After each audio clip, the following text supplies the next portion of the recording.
everybody. Welcome to Stop It. Take two. Try again. Take two. Hello, everybody, and welcome to a special edition of Tuesday Night with John Young, Jay Brannan, and myself. We're joined by a bunch of our friends tonight in the Chill Lounge. We have Howie Darkstar, Bill Marsh, we have Deb, we have Robin, Scott's there, who isn't a big Prince fan, but he's still here, and that's okay. Yeah. We have Rick, Ken, Denny, and all kinds of people in here who are going to kind of share some thoughts with us on the tribute concert that we saw tonight. Some of us saw the Prince tribute concert. It was recorded after the Grammys back in January, and they just aired it today on the anniversary of his passing. Yep. So what'd you guys think? Those who saw it, let us know what you think. Howie, what'd you think? I enjoyed it. I enjoyed the production value, and my favorite part was the lighting, of course. Yeah. But I did really enjoy the Revolution. That was so impressive. When they did Purple Rain. And I learned something that I didn't know. I had no idea that Prince wrote under a pseudonym and wrote the song and gave it to the Bangles as an up-and-coming. Oh, Manic Monday? Manic Monday. Yeah. I didn't know that. Yeah, that song sounds like nothing else. You think about Walk Like an Egyptian and Hazy Shade of Winter. Right. It sounds nothing like Manic Monday. It's like, It's kind of like with the Pet Shop Boys with West End Girls. You know, somebody else wrote that. So it doesn't sound like anything else. It was educational, too. I loved it. I actually thought Manic Monday's intro, the upbeat one, not what we heard tonight, sounds somewhat akin to the 1999 intro. Mm-hmm. I'm going to have to listen to that because that's an interesting observation. And I would think more Raspberry Beret. Yeah, that too. I can't even take 100% credit for that because my mom picked it up while we were watching tonight. Yeah. That's really cool. He had a style, and I mean, he could go into everything. Look at his early covers by other people, Shaka Khan, and artists that did tracks that you look at and go, "That he wrote that." Yeah. Mm-hmm. The show itself, I thought, was really interesting because it was Mia Rudolph who was the official host, but then Sheila E. was supposed to be the one who was kind of directing everybody, and she was up there a lot on percussion and vocals, and she did a good job. But what I thought was so cool, and I don't know why, it really got me, was that when the Revolution was playing, Wendy was running the show. Mm-hmm. Yeah. And I thought that was so cool. She's the perfect person. She was the last person to join the band, but she's good. And it wasn't said, nobody said anything, but you could tell that when it comes to that particular group, the Revolution, Lisa's the new person everybody's looking to. It was pretty neat. I thought it was neat anyway. I thought it was. I can tell because I was in the band business that they were looking at her for the cues. Yeah. And she's very humble. Yes. Oh yeah. I haven't seen them live, but I've seen some videos of them doing like Computer Blue and their show. And yeah, same thing, Howie. You can tell the band's kind of looking over at her at times, and she's turning around to the drummer a lot too. Yeah, exactly. So they get very locked in the groove. Brian.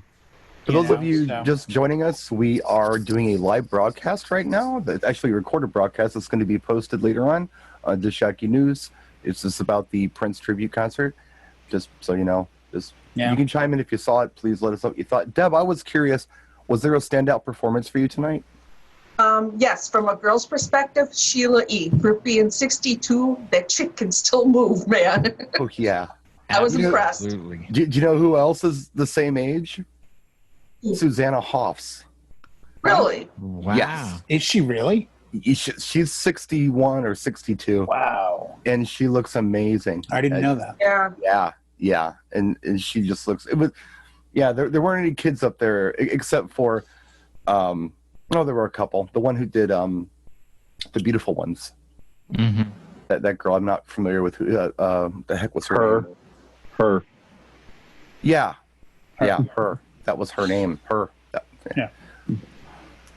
She did a good job, I thought. In the opening, she did a good job, too. She did a really good job. But, I mean, what was really cool about all of those performances were, with the exception of the Foo Fighters, who did an incredible job, I thought, they were all still using Lindrum, you know? Mm-hmm. They were still kind of going after that sound that they were using for those old Prince tracks. I like that. But I think we've had this talk about when bands cover tracks, you either do it perfect or you make it your own. And I think that's why, you know, you remember when Prince played the Super Bowl, he did that medley, and part of that medley was a Foo Fighters track that he loved.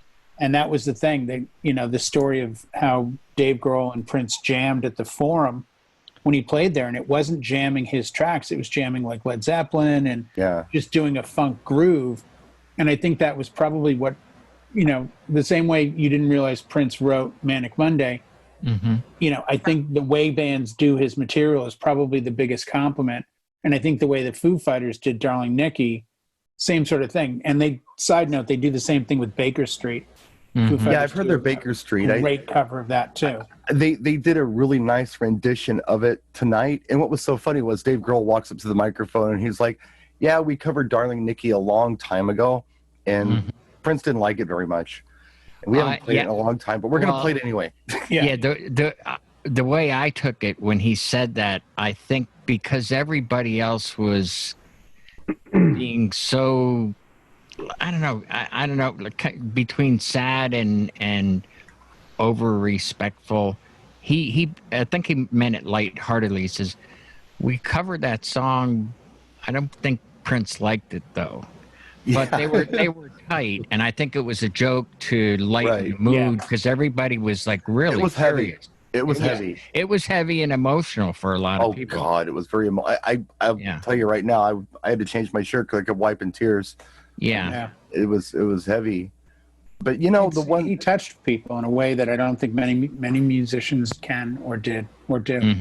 I think that Beck did a really nice job with Raspberry Beret. Yes, he did. I thought that was really good. Yes. Yeah. I wish he would have smiled a little more. I think that would have really brought the spirit of it if he would have lightened up a little bit, but he did a nice job with it. Earth, Wind, and Fire killed the door. Oh my God. Philip Bailey killed it. Yeah. And who was that cat? Boy, what was it? Is it Juanito? Who did 1999? Like yeah. That was really good. It's like he wasn't even cutting loose, and he should have, because he did a very good job with it. And he's the one that won 2 Grammys, but 23 Latin Grammys. Yeah. That's a lot of Grammys. Yeah. Yeah. Wow. I was pretty impressed. I was too. I'm not familiar with the guy, but me either. I mean, I should be because I'm a DJ, but I'm just not, because like we pay attention to like a lot of modern music anymore. We don't, but yeah, it was impressive. What was missing from tonight? What should have we seen? Was there a performance, a song, an artist who should have been up there who wasn't? I think what was missing for me personally was the down tempo of some of the songs, like Manic Monday was they kind of made it. I mean, the original is upbeat, and that was kind of like, oh, you know, we're doing this and we're sad, and I'm like, right, a little more joy in the music. That's what I was looking for. But I mean, everybody was so emotional except for Dave Grohl, you know. Yeah. Well, it's a celebration, and I think people often confuse celebration for a time to be sad. Yes, and it's not. You're celebrating life, right? And you're celebrating things that happened years ago, and you're now bringing them back in. Like, this is your chance to make that statement. You know, I think it's important for artists sometimes to not blow it by letting their emotions get in front of what they're supposed to do. They're not machines, but they have a job to do. Hey, Bill, what did you think of the Times performance? To me, that was like so dead on to, you know, what you would expect from them. Yeah. That was one that, to me, I was like looking forward to.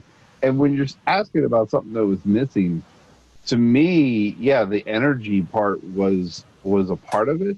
I would have liked to have seen more of the artists that did his music. You know, that were a part of his music. I think they brought in who they could, but yeah, I'm with you. Yeah, like and one that didn't make any sense to me at all, St. Vincent. Yeah, that was kind of stiff. It was awkward. Yeah. She was trying. She was trying. Yeah. I don't know. It's like, I guess the only thing that could have been worse is if it had been, now I can't even think of her name. But basically an artist who would have, a week ago said, "Who's Prince?"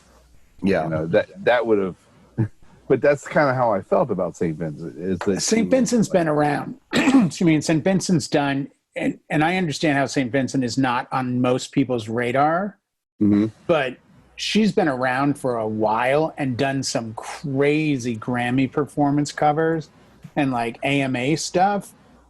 And I think she did something with Demi Lovato or, Selena Gomez a couple years ago, and it was just insanely good.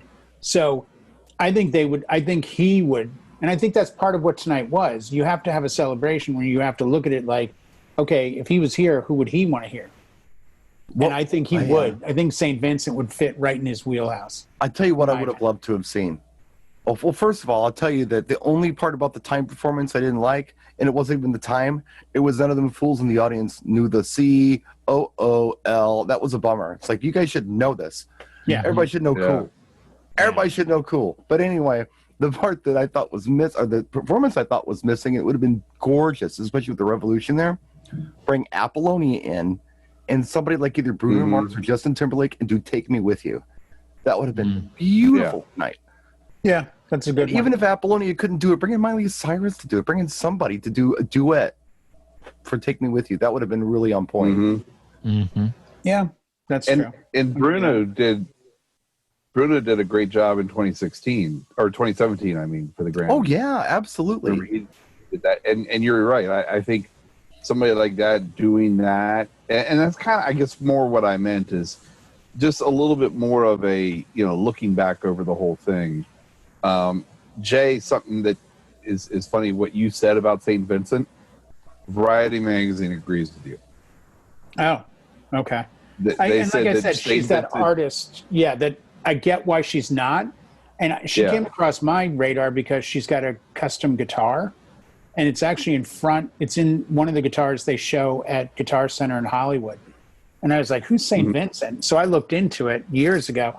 And I like her style, but I think she's one of those people that if you said to me, book the talent for tonight, I can see her making total sense, because I see her being that kind of seductive yet alternative yet rocky yet, singer. I would have loved to have seen performers like Susan Tedeschi take on a track, who's got this raspy blues voice, because I think Prince, in the spirit of who Prince was, it was about the music and it was about the experience. And I think, the Stones picked him up early on as far as an opening act. That's what I loved about Dave Grohl's performance, and having the Foo Fighters take his song. I'd like to see somebody more bluesy try one of them too, especially from his guitar. They were all pretty true to form. There wasn't anything there that I felt like was, okay, here's my version of this. Right. So it was. But I think I would have liked that a little more daring in that respect. I would have liked somebody daring tonight. I didn't want daring tonight. Brian, you saw it, right? He can't hear us. He's just waving at us. We don't know what Brian's doing. He's muted. I think he knows we're here. I like this microphone. It looks really cool. You can chime in if you'd like, Brian. I think Marvis Staples did pretty good singing for old gal. Yeah.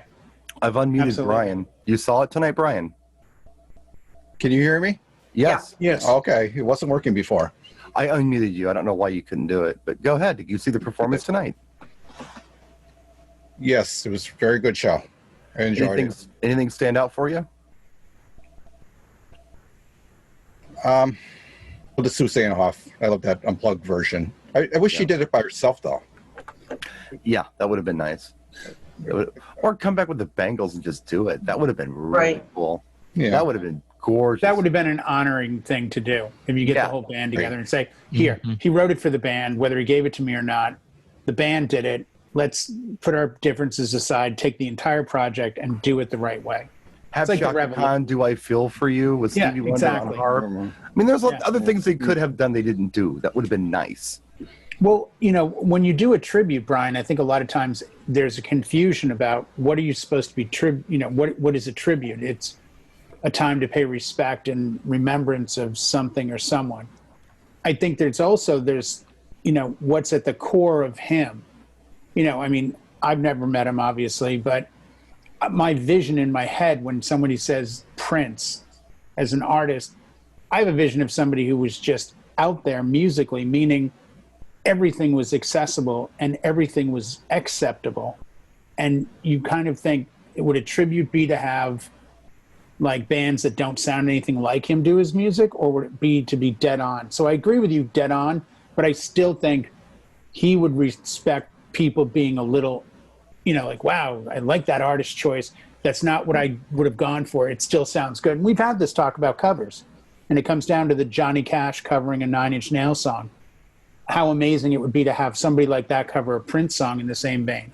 People do it all the time, though. I thought this was really refreshing that they were true to form on this. I really did enjoy that part of it, because I hate tuning into things where they're singing it on a different key and I don't like that. It was so nice to hear that Lynn drum and to hear Sheila E.'s percussion, and it felt right for this. Any other time, fine, do it. If you're having a concert, you want to do your own Prince tribute, do it. But for this particular show, I loved it. Dead on. That's perfect. I loved it. Yeah. No. So it's been what, 5 years now? It's been that long? 6 years, I thought. It's been No, 4 years. 4 years. 2016. That's right. Yeah. I'm sorry. It just seems like longer, I guess.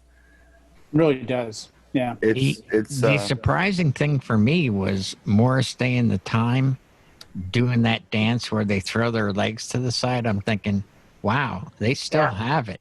I mean, those guys got to be up there close to 60, right? Right. Yeah. I think they pulled it off great. They look great.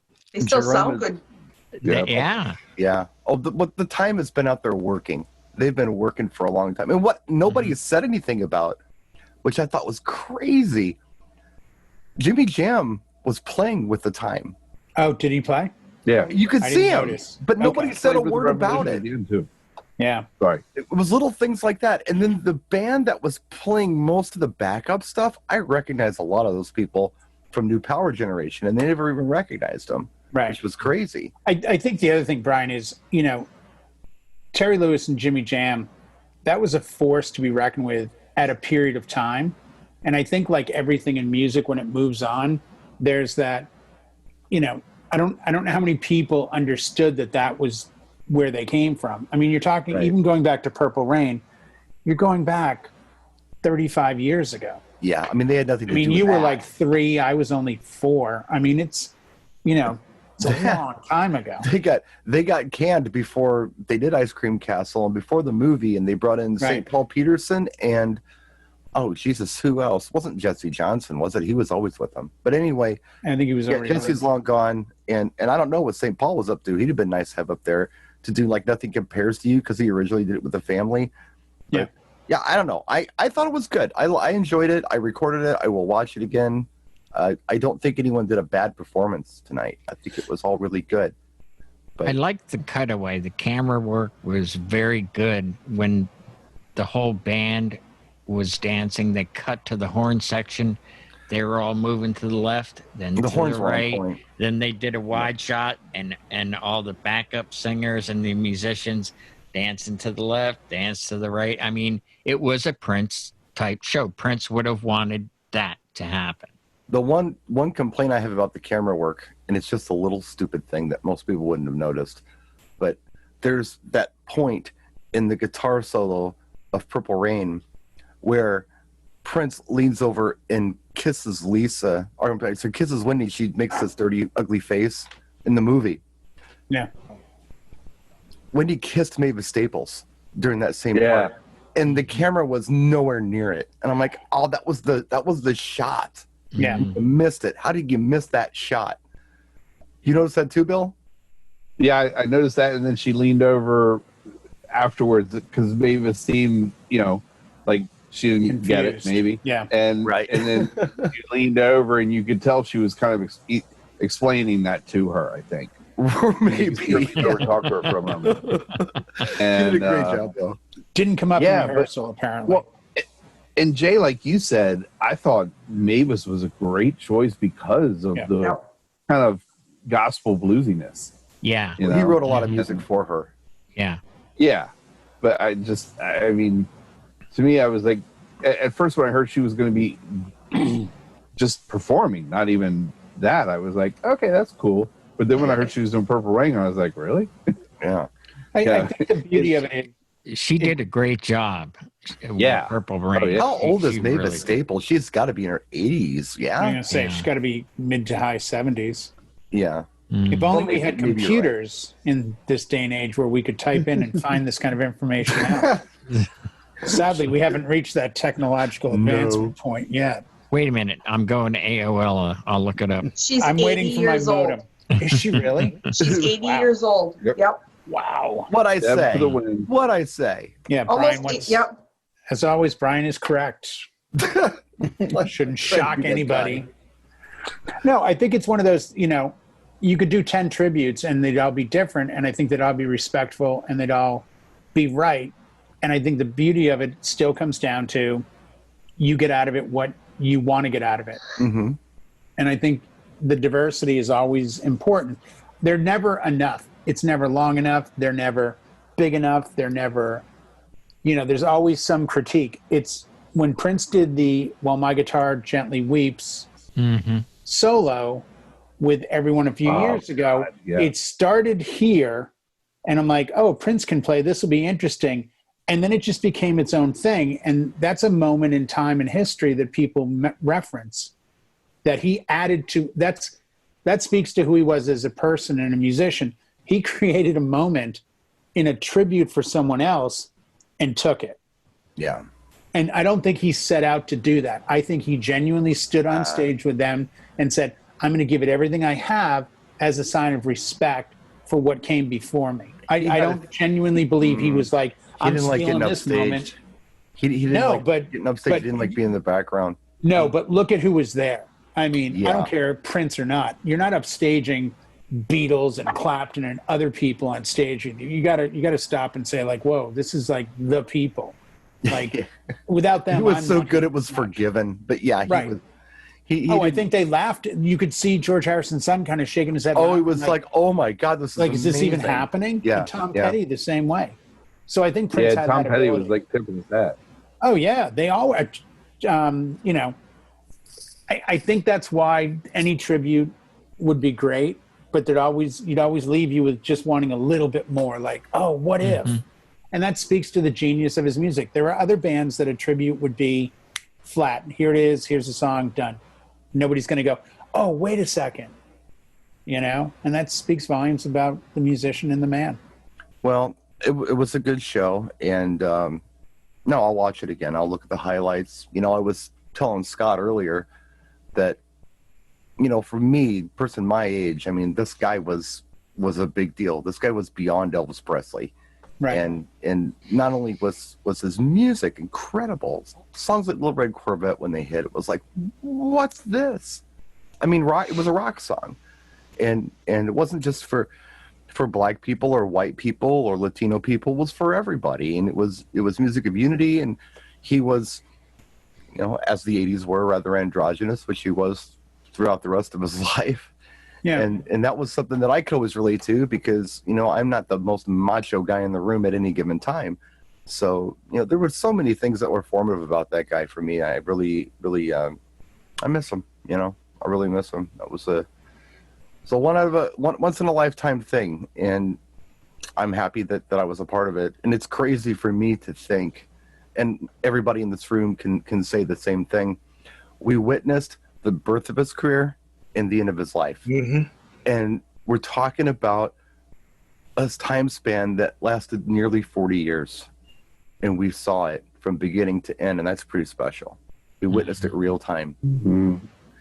So, guys, I thanks mean, a lot for joining us. I'm sorry, yeah. you want to say something else? No, I was just going to say he's one of the only one-name people that, and it's not even a name, but if you say the word Prince, I think most people go to him, not the title, and not Right. Nobody in England.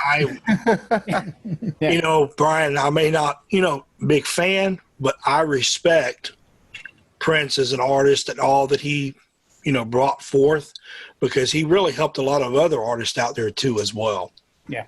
Oh, sure. Yeah, he was a real groundbreaking guy. And it's not that nobody else is, but yeah, I mean, for my generation, people who were coming up when I was a young man and just watching his career do what it did. And I stuck with him. I stuck with him through about the turn of the century, and then I kind of lost interest. But I was there for a good 20 years, just watching everything he did and enjoyed every bit of it. But yeah, it's once in a lifetime thing. We're lucky to have it when we had it. And it was a good tribute tonight. So that's it for our little recorded segment of the Chill Room. You guys are always welcome to come in, by the way, if you're watching this. It's DJNTV.com/chill. It'll get you in here and you can just hang out with us. And Scott will tell you what it used to be like in the old days. Because he was likes doing that. So come in for that. Come into the speakers without electricity, amplifiers before there was plugs. We like to call it the Scott we used to show. Hey, the History Channel. Yeah. with Scott Carroll. Scott's here for prehistory. I mean, yes, he is. Yeah. Back in the Flintstone days. Yeah. Well, thanks for joining us, kids. We'll see you soon, and we'll sign it off here from Dish News. Take care. Awesome.